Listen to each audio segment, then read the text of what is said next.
And moving to East Africa, where a public hospital in Kenya has fired 100 of its doctors. This comes as thousands of doctors have been on a nationwide strike for nearly a month, demanding better pay and working conditions. However, President William Ruto says his government does not have the money to pay these striking doctors. Our next report explains the health crisis in Kenya.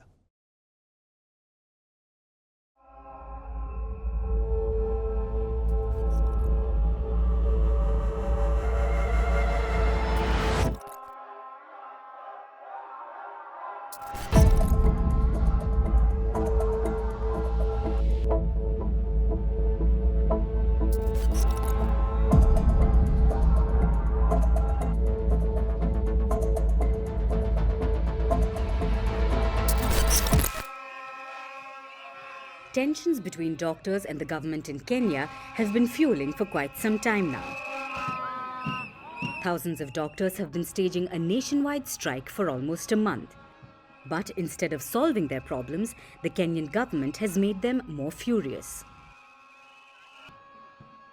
On Tuesday, a public hospital in Kenya's capital, Nairobi, fired 100 striking doctors. They were replaced with foreign medics from other East African nations. The hospital management hired 3 doctors from Ethiopia and 1 each from Tanzania and Malawi. The public hospital offers treatment to cancer patients from across the country. Due to the doctors' strike, many patients were being forced to go home without being attended. New doctors, the hospital said, would compensate for its thinning medical workforce. We were meant to see the doctor today because she cannot swallow any food. The doctor was supposed to perform a procedure on her so that she can be able to eat. But we got sent back and asked to come tomorrow midday because there were no doctors available today. We shall try again tomorrow to see if we shall find any.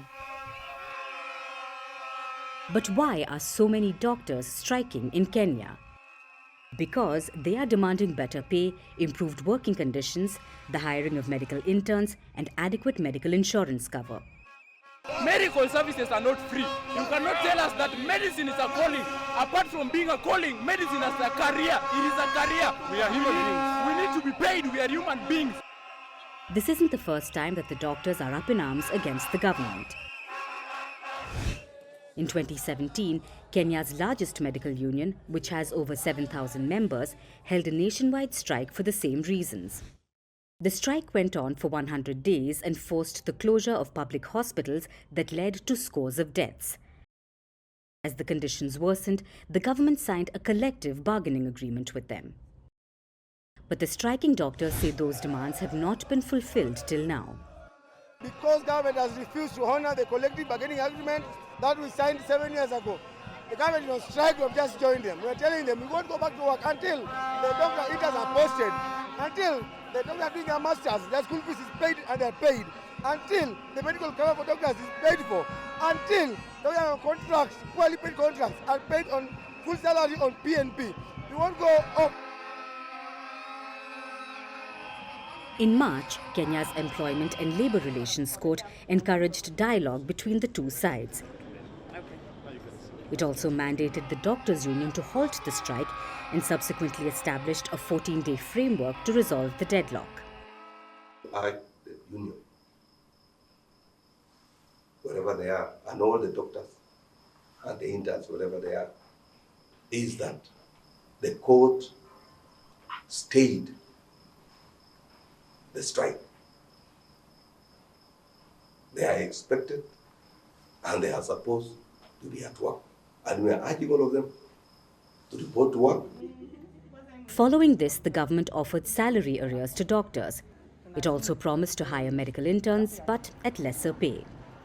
However, the agitated doctors declined the proposal, saying they were not protesting to compromise.